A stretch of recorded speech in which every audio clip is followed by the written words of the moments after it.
I'm reading The Great Controversy, and The Great Controversy speaks about the adherence to the seventh day Sabbath, the fourth commandment.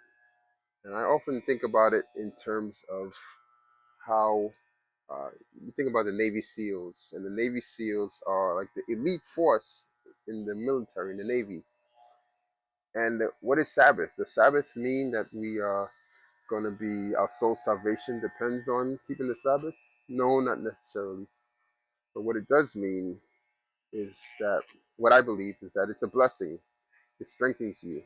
And adherence to the laws, the divine laws, really puts you in a position to be a Navy SEAL of Christianity.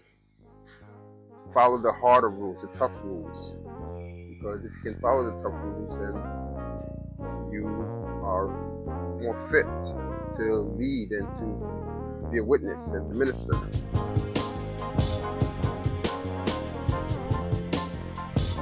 I'm here, cutting Dad's hair and beard, giving him a haircut. It's not too often that I could get him to sit down and get a haircut, but I got him here. He's sitting down. He loves the camera. I just want to talk about this week that was. As you know, I am now training to take over the digital ministries at my local church, and I am training for that. But at the same time, I'm learning to do that. The same person I'm taking over um, this department for me. He's scheduled to leave in a few months.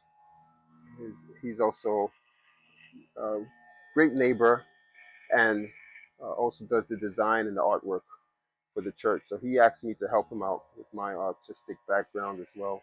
So we're doing these graduation stones, and they came out really cool, hand cut. Check them out. Um, this week I want to talk about the ministry, and specifically because I've been talking about the Sabbath, the fourth commandment as of late. I want to just share something because I am reading The Great Controversy by Ellen G. White, and she speaks about the mark of the beast and what does that look like. Basically, we know the history of the Protestant movement, how they were persecuted um, for demanding religious freedom. And this passage in The Great Controversy speaks about what the mark of the beast looked like. It's a union of church and state. And it's this union that will lead to the persecution of all those who don't follow the demands of the state and the church. So I'm going to share this video. Tucker Carlson, he's interviewing an economist. I don't know his name right now. I'll put it on the screen. And talking about what that would look like. Like, how will we get there in this modern age with digital currency? So check it out. Let me know your thoughts. And hopefully you will have something to add and share your comments. So thank you for joining Faith Keepers, and I'll finish cutting Dad's hair.